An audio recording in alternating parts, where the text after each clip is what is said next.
শয়তান এলাকা ছাড়া করি। দুইটা হাত তুলে যার কণ্ঠে শয়তান তাড়াতে হবে, কিন্তু আওয়াজ কিন্তু আস্তে দিলে হবে না, শয়তান এক্ষুনি তাড়াতে হবে। দুইটা হাত তুলে জবান খুলে আমার সাথে সকলে পড়ুন, নারে তাকবীর। ও ভাই, এই আওয়াজে শয়তান যাবে না, আরেকটু আওয়াজ দিতে হবে। আপনাদের গলায় আওয়াজ আছে না নাই? জোরে বলেন, আছে না নাই? দুইটা হাত তুলে আসমান জমিন প্রকম্পিত করে বাঘের মতো গর্জন দিয়ে আমার সাথে সবাই পড়ুন, নারে তাকবীর। আল কোরআনের আলো, কোরআন হাদিস যেখানে, কোরআন নেই যেখানে, নারে তাকবীর। কিছু দূর গেছে শয়তান। আল্লাহ প্রিয় বন্ধুগণ, এত তাড়াতাড়ি তো কাজটি হবে না। আল্লাহ, তবে আল্লাহ পাক রব্বুল আলামিন জান্নাতের বাগানে আমাদেরকে কবুল করেছেন। আপনারা বেজার না খুশি ভাই? এটা জোরে বলেন, বেজার না খুশি? মুহতারাম হাজিরিন, তবে আমরা আয়াতের অর্থ শুনলাম, এবার আসুন এই আয়াত থেকে আমরা কি বুঝলাম? আল্লাহকে পাওয়ার জন্য নবীর ইত্তেবা, নবীর অনুসরণ অবশ্যই জরুরি। তবে আল্লাহর নবীকে ইত্তেবা করতে হবে, অনুসরণ করতে হবে। এই দুনিয়ায় বহুত মানুষ রয়েছে যারা মুখে মুখে বলে আশিকে রসুল, রসুলকে ভালোবাসি, রসুলকে ভালোবাসি, এক ওয়াক্ত নামাজ পড়ে না। বলেন এই ভালোবাসার কোনো দাম আছে ভাই? জোরে কোন আছে? রসুলকে ভালোবাসি মুখে বলে, অথচ স্ত্রী পর্দায় থাকে না। মুখে মুখে ভালোবাসি ভালোবাসি বললে কিন্তু ভালোবাসা হয় না। রসুলকে অনুসরণ করা, ইত্তেবা করা, এর নাম হলো ভালোবাসা। কথা বলেন ঠিক না বেঠিক? এজন্য রসুলের সুন্নাতের উপরে আমাদের আমল করতে হবে বেশি বেশি। রসুলের সুন্নাতের উপর যদি বেশি বেশি আমল করেন, আপনার থেকে কিন্তু ফরজ ছুটে যাবে না। ফরজ ইবাদত কিন্তু ইবাদতের মতো হবে। এজন্য যত সুন্নাত রয়েছে বাস্তব জীবনে সুন্নাত গুলো সেট করতে হবে ভাই। যার ভিতর রয়েছে সুন্নাত সে হলো রসুলের উম্মাত, আর যার ভিতর রয়েছে যে রসুলের উম্মাত তার জন্য আল্লাহ পাকের জান্নাত। কথা বলেন ঠিক না বেঠিক? এজন্য আমরা সুন্নাত মানতে রাজি আছি তো ইনশাআল্লাহ?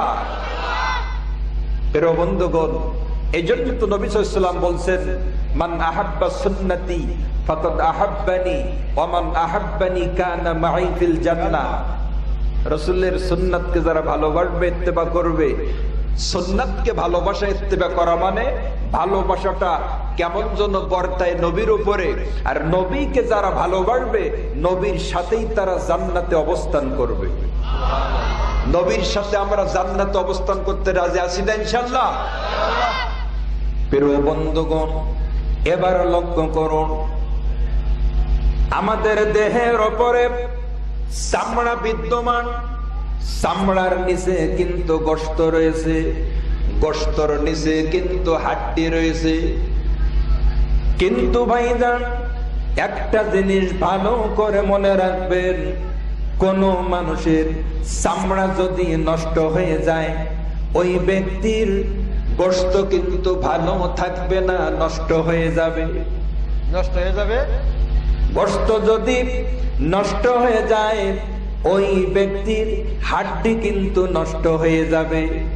এখান থেকে বোঝা গেল, যদি আপনি গোশত এবং হাড্ডি ভালো রাখতে চান, আপনাকে কিন্তু অবশ্যই চামড়া ভালো রাখতে হবে। অনুরূপ ভাবে ফরজ ইবাদত যদি আপনি ভালো রাখতে চান, সুন্নাত ইবাদত আপনাকে ভালো রাখা লাগবে। কথা বলেন ঠিক না বেঠিক? সুবহানাল্লাহ আলহামদুলিল্লাহ লা ইলাহা আর জোরে লা ইলাহা আল্লাহ আল্লাহ আল্লাহু লা ইলাহা ইল্লাহু আল্লাহ আল্লাহ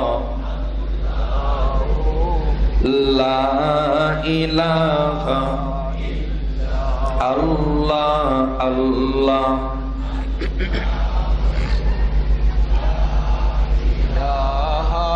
ইল্লাহু আল্লাহ আল্লাহ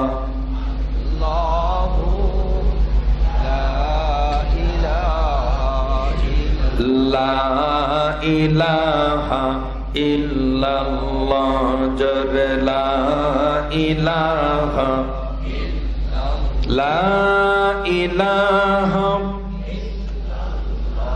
মুহাম্মাদুর রাসূলুল্লাহ।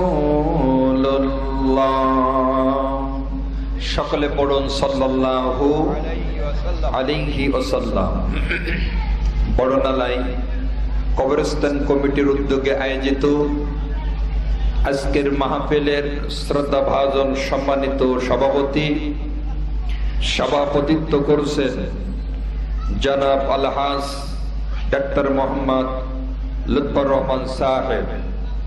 আজকের মাহফিলের প্রধান অতিথি সহ বিশেষ অতিথিবৃন্দ, আজকের মাহফিলে আমন্ত্রিত হযরত উলামায়ে কেরাম, ইতিপূর্বে আলোচনা পেশ করেছেন হযরত মাওলানা মুফতি আব্দুল হাকিম সাহেব সহ অন্যান্য উলামায়ে কেরাম। আল্লাহ পাকের দরবারে প্রাণ ঢালা শুকরিয়া জ্ঞাপন করছি যে মহান রব্বুল আলামিন অত্যন্ত মায়া এবং দয়া করে আপনার আমার মতো কতিপয় গুনাহগার মানুষকে বিভিন্ন জায়গায় সারাদিন বৃষ্টি হয়েছে, তার ভিতর দিয়ে আল্লাহ পাক সুন্দর একটা মনোরম পরিবেশে জান্নাতি বাগানে আমাদের সকলকে বসার তৌফিক দান করেছেন। সেই মহান রব্বুল আলামিনের দরবারে অন্তর অন্তরস্থল থেকে শ্রদ্ধাজনিত কণ্ঠে স্বতঃস্ফূর্ত ভাবে সকলে মহাব্বতে একযোগে চিৎকার দিয়ে দুইটা হাত উঁচু করে আমার সাথে সকলে আওয়াজ করে পড়ুন আলহামদুলিল্লাহ। প্রিয় বন্ধুগণ, আসুন আমরা ভূমিকার ভিতরে কথা না বলে আলোচনার দিকে চলে যাই। আমি আপনাদের সম্মুখে মহাগ্রন্থ আল কোরআনের সূরা আলে ইমরানের 31 নম্বর আয়াত তেলাওয়াত করেছি। আর মিশকাত শরীফ থেকে একটি হাদিস 30 নম্বর পৃষ্ঠার 22 লাইন পদ থেকে আপনাদের সম্মুখে পড়েছি। আলোচ্য বিষয়ের দিকে আমরা চলে যাই।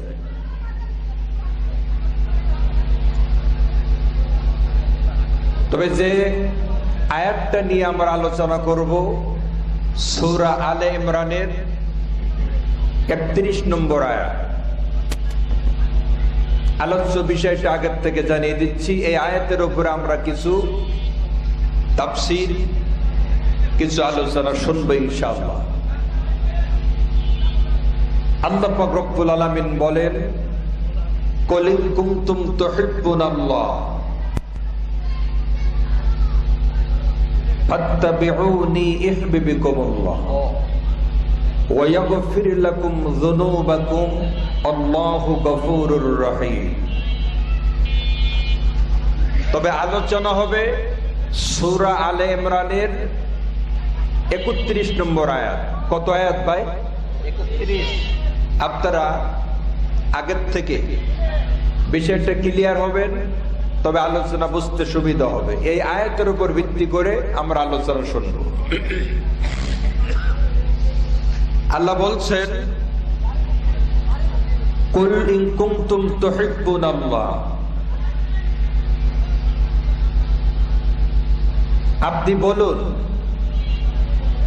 ইন কুনতুম, ইন মানে যদি, কুনতুম মানে তোমরা, তুহিব্বুনাল্লাহ আল্লাহকে ভালোবাসো। আল্লাহ বলছেন নবী আপনি বলুন যদি তোমরা আল্লাহকে ভালোবাসো, ফাত্তাবিউনি আমাকে ইত্তেবা করো, আমাকে অনুসরণ করো, ইউহিব্বুকুমুল্লাহ তাহলে আল্লাহ তোমাদেরকে ভালোবাসবেন, ওয়া ইয়াগফির লাকুম যুনুবাকুম আল্লাহ তোমাদের সমস্ত পাপ ক্ষমা করে দিবেন। আল্লাহু গফুরুর রহিম নিশ্চয় আল্লাহ পাক অত্যন্ত ক্ষমাশীল পরম দয়ালু। এটা হলো আয়াতে কারিমার শাব্দিক তরজমা।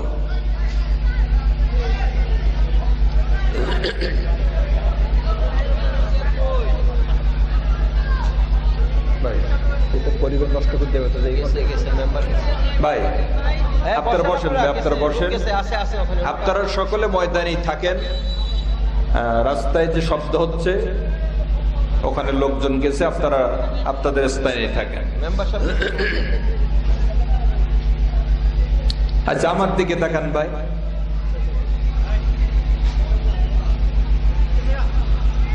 তবে আয়াতের অর্থ আমরা সকলে শুনলাম। এবার শানে নুজুলটা আমরা একটু খেয়াল করি। এই আয়াতটা আল্লাহ পাক কেন নাজিল করেছেন অর্থ আমি বলছি, আপনারা মোটামুটি বুঝেছেন। এবার একটু শানে নুজুল প্রেক্ষাপটটা আমরা একটু শ্রবণ করি। আয়াতটা আল্লাহ পাক কেন নাজিল করলেন? তাফসিরে ইবনে কাসির, এই তাফসিরের ভিতরে হাফেজে হাদিস ইবনে কাসির রহমতুল্লাহ আলাইহি এবং তাফসিরে মাসাইরের ভিতরে আল্লামা কাজী সানাউল্লাহ পানিপতি রহমতুল্লাহ আলাইহি এই আয়াতের একাধিক শানে নুজুল বর্ণনা করেছেন। তার ভেতর থেকে একটা শানে নুজুল আমি আপনাদের বলতেছি, একটু মনোযোগ দিয়ে শুনবেন।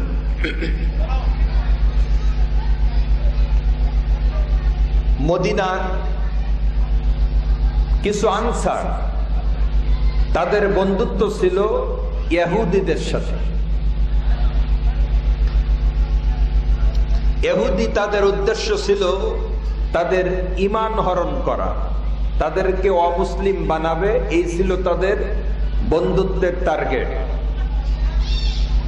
আল্লাহর নবীর প্রাণ প্রিয় সাহাবী হযরত আব্দুল্লাহ রাদিয়াল্লাহু তাআলা আনহু উনি বিষয়টা আজ করতে পেরে টের পাওয়ার পরে ওই কয়েকজন আনসারী মানুষকে পাশে ডাক দিলেন। দেওয়ার পরে বললেন শোনো, তোমাদের কিন্তু যে সমস্ত বন্ধুরা রয়েছে ইহুদি, তারা কিন্তু তোমাদের ঈমান হরণ করতে চায়, বিদায় তোমরা তাদের সাথে বন্ধুত্ব রেখো না, তাদের পাশে যেও না। প্রিয় বন্ধুগণ, এই কথা যখন বললেন আনসাররা ডাক দিয়ে বলে তোমার কথা শুনতে আমরা রাজি নই। বন্ধুত্ব স্থাপন করতে যে নিষেধ করছো আব্দুল্লাহ, তোমার কথা শুনতে আমরা রাজি না। আমরা ইহুদিদের সাথে বন্ধুত্ব ঠিকই রাখবো। আল্লাহ পাক সাথে সাথে এই সূরা আলে ইমরানের 31 নম্বর আয়াত নাজিল করে পৃথিবীর সমস্ত মানুষকে বিষয়টা ক্লিয়ার করে দিলেন। জোরে কোন সুবহানাল্লাহ। এবার আপনারা লক্ষ্য করেন, সর্বপ্রথম আল্লাহ বলছেন কুল, নবী আপনি বলে দিন। এই কুল শব্দটি কোরআনের ভেতরে 332 জায়গায় এসেছে। যার কাজ সে করুক, আমাদের কাছে আমরা করি, কথা ঠিক কিনা? বেশিক্ষণ কষ্ট দেব না। 8টায় 10 মিনিটে গাড়িতে উঠেছি, সকাল 8টায় 10 মিনিটে, আর এই আসলাম। সারাদিন গাড়িতে, এই জন্য লম্বা চওড়া কোনো আলোচনা না। আপনারা যতক্ষণ আমি আছি, আপনারা আমার সাথে শেষ পর্যন্ত আছেন তো ইনশাআল্লাহ? আলহামদুলিল্লাহ। আমাকে ফেলে রেখে যাবেন কোথায়? আমি তো আপনাদেরই লোক, কথা ঠিক কি না? প্রিয় বন্ধুগণ, তবে কুল শব্দটি কোরআনের ভেতর রয়েছে 332 জায়গায়। কুল, আপনি বলে দিন।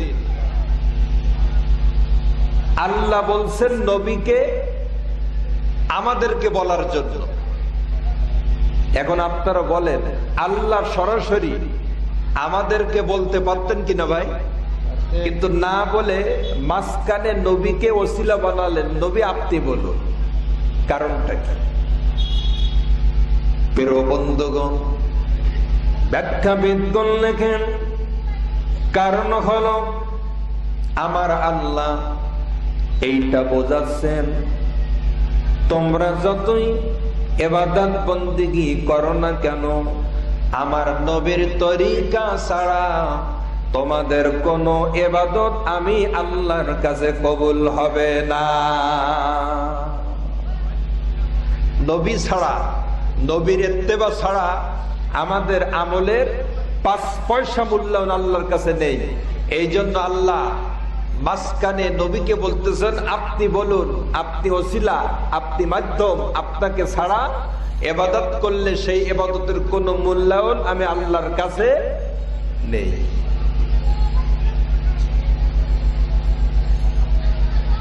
প্রিয় বন্ধুগণ, আমরা প্রত্যেকে চাই আল্লাহর সাথে আমাদের সম্পর্ক স্থাপন হোক, সম্পর্ক কায়েম হোক। কিন্তু আল্লাহ যদি আপনাকে আমাকে ভালো না বাসে, আপনার আমার প্রস্তাব দেওয়ার কিন্তু কোনো ভ্যালু নেই। আপনি, আমি বললাম আল্লাহ আপনাকে ভালোবাসি, আর আল্লাহ যদি বলে না, এই ভালোবাসার কোনো দাম নেই। আর আল্লাহ যদি আপনাকে আমাকে ভালোবাসে, আর আমরা যদি আল্লাহকে ভালোবাসি, সেই ভালোবাসার কিন্তু দাম রয়েছে। এক পক্ষের প্রস্তাবের কোনো দাম নেই। ভালোবাসাটা দ্বিপাক্ষিক হওয়া লাগে, দুই পক্ষের থেকে হওয়া লাগে। কথা কোন ঠিক না বেটি? প্রিয় বন্ধুগণ, আল্লাহ রাব্বুল আলামিন এই জন্য তিনি ডাক দিয়ে বলেন, আমার সাথে যদি তোমরা ভালোবাসা স্থাপন করতে চাও, ফাত্তাবিউনি ইউহিব্বুকুমুল্লাহ, তাহলে আমার নবীকে ইত্তেবা করো, অনুসরণ করো। তবে আপনি সরাসরি আল্লাহকে যদি ভালোবাসতে চান, ভালোবাসা কায়েম হবে না, মাঝখানে রাখতে হবে নবীকে। জোরে বলেন কাকে? নবীর মাধ্যমে আল্লাহকে পেতে হবে। وَيَغْفِرْ لَكُمْ ذُنُوبَكُمْ اللَّهُ غَفُورٌ رَحِيمٌ।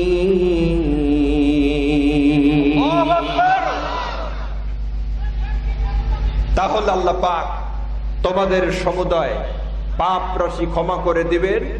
আল্লাহ অত্যন্ত ক্ষমাশীল, পরম দয়ালু। জবান খুলে কোন সুবহানাল্লাহ। বন্ধুরা, এখান থেকেই বোঝা গেল 2 তলা ওঠার জন্য যেমন একটা সিঁড়ির প্রয়োজন, আল্লাহকে পাওয়ার জন্য কিন্তু নবীর প্রয়োজন। স্ত্রীকে তালাক দিয়ে শ্বশুরের সাথে যেমন খাতির পাতানো যায় না, আমার নবীকে বাদ দিয়ে আল্লাহর সাথে কিন্তু খাতির চলে না। এজন্য আমরা নবী চাই কি চাই না? একটু হাত তুলে কোন চাই কি চাই না? ও ভাই, শয়তান এসে গেছে মাহফিলের প্যান্ডেলে, আমরা একটু নারী তাকবীর আল্লাহু আকবার দিয়ে একটু শয়তান এলাকা ছাড়া করি। 2টা হাত তুলে যার কণ্ঠে শয়তান তাড়াতে হবে, কিন্তু আওয়াজ কিন্তু আস্তে দিলে হবে না। শয়তান এক্ষুনি তাড়াতে হবে। দুইটা হাত তুলে জবান খুলে আমার সাথে সকলে পড়ুন, নারে তাকবীর। ও ভাই, এই আওয়াজে শয়তান যাবে না, আরেকটু আওয়াজ দিতে হবে। আপনাদের গলায় আওয়াজ আছে না নাই? জোরে বলেন, আছে না নাই? দুইটা হাত তুলে আসমান জমিন প্রকম্পিত করে বাঘের মতো গর্জন দিয়ে আমার সাথে সবাই পড়ুন, নারে তাকবীর। আল কোরআনের আলো, কোরআন হাদিস যেখানে, কোরআন নেই যেখানে, নারে তাকবীর। কিছু দূর গেছে শয়তান। আল্লাহ, প্রিয় বন্ধুগণ, এত তাড়াতাড়ি তো কাজটি হবে না। আল্লাহ, তবে আল্লাহ পাক রব্বুল আলামিন জান্নাতের বাগানে আমাদেরকে কবুল করেছেন। আপনারা বেজার না খুশি ভাই? এটা জোরে বলেন, বেজার না খুশি? মুহতারাম হাজিরিন, তবে আমরা আয়াতের অর্থ শুনলাম, এবার আসুন এই আয়াত থেকে আমরা কি বুঝলাম? আল্লাহকে পাওয়ার জন্য নবীর ইত্তেবা, নবীর অনুসরণ অবশ্যই জরুরি। তবে আল্লাহর নবীকে ইত্তেবা করতে হবে, অনুসরণ করতে হবে। এই দুনিয়ায় বহুত মানুষ রয়েছে যারা মুখে মুখে বলে আশিকে রসুল, রসুলকে ভালোবাসি, রসুলকে ভালোবাসি, এক ওয়াক্ত নামাজ পড়ে না। বলেন, এই ভালোবাসার কোনো দাম আছে ভাই? জোরে কোন আছে? রসুলকে ভালোবাসি মুখে বলে, অথচ স্ত্রী পর্দায় থাকে না। মুখে মুখে ভালোবাসি ভালোবাসি বললে কিন্তু ভালোবাসা হয় না। রসুলকে অনুসরণ করা, ইত্তেবা করা, এর নাম হলো ভালোবাসা। কথা বলেন ঠিক না বেঠিক? এজন্য রসুলের সুন্নাতের উপরে আমাদের আমল করতে হবে বেশি বেশি। রসুলের সুন্নাতের উপর যদি বেশি বেশি আমল করেন, আপনার থেকে কিন্তু ফরজ ছুটে যাবে না। ফরজ ইবাদত কিন্তু ইবাদতের মতো হবে। এজন্য যত সুন্নাত রয়েছে বাস্তব জীবনে সুন্নাত গুলো সেভ করতে হবে ভাই। যার ভিতর রয়েছে সুন্নাত সে হলো রসুলের উম্মাত, আর যার ভিতর রয়েছে যে রসুলের উম্মাত তার জন্য আল্লাহ পাকের জান্নাত। কথা বলেন ঠিক না বেঠিক? এজন্য আমরা সুন্নাত মানতে রাজি আছি তো ইনশাআল্লাহ? প্রিয় বন্ধুগণ, এই জন্য তো নবী সাল্লাল্লাহু আলাইহি ওয়াসাল্লাম বলছেন, মান আহাব্বা সুন্নতি ফাকাদ আহাব্বানি ওয়া মান আহাব্বানি কানা মাই ফিল জান্নাহ। রাসূলের সুন্নাতকে যারা ভালোবাসবে, ইত্তেবা করবে, সুন্নাতকে ভালোবাসা ইত্তেবা করা মানে ভালোবাসাটা কেমন যেন বর্তায় নবীর উপরে। আর নবীকে যারা ভালোবাসবে, নবীর সাথেই তারা জান্নাতে অবস্থান করবে। নবীর সাথে আমরা জান্নাতে অবস্থান করতে রাজি আছি না ইনশাআল্লাহ? প্রিয় বন্ধুগণ, এবার লক্ষ্য করুন, আমাদের দেহের উপরে চামড়া বিদ্যমান, চামড়ার নিচে কিন্তু গোশত রয়েছে, গোশতর নিচে কিন্তু হাড্ডি রয়েছে। কিন্তু ভাইজান, একটা জিনিস ভালো করে মনে রাখবেন, কোন মানুষের চামড়া যদি নষ্ট হয়ে যায়, ওই ব্যক্তির গোশত কিন্তু ভালো থাকবে না, নষ্ট হয়ে যাবে। নষ্ট হয়ে যাবে। গোশত যদি নষ্ট হয়ে যায়, ওই ব্যক্তির হাড্ডি কিন্তু নষ্ট হয়ে যাবে। এখান থেকে বোঝা গেল, যদি আপনি গোশত এবং হাড্ডি ভালো রাখতে চান, আপনাকে কিন্তু অবশ্যই চামড়া ভালো রাখতে হবে। অনুরূপ ভাবে ফরজ ইবাদত যদি আপনি ভালো রাখতে চান, সুন্নাত ইবাদত আপনাকে ভালো রাখা লাগবে। কথা বলেন ঠিক না বেঠিক?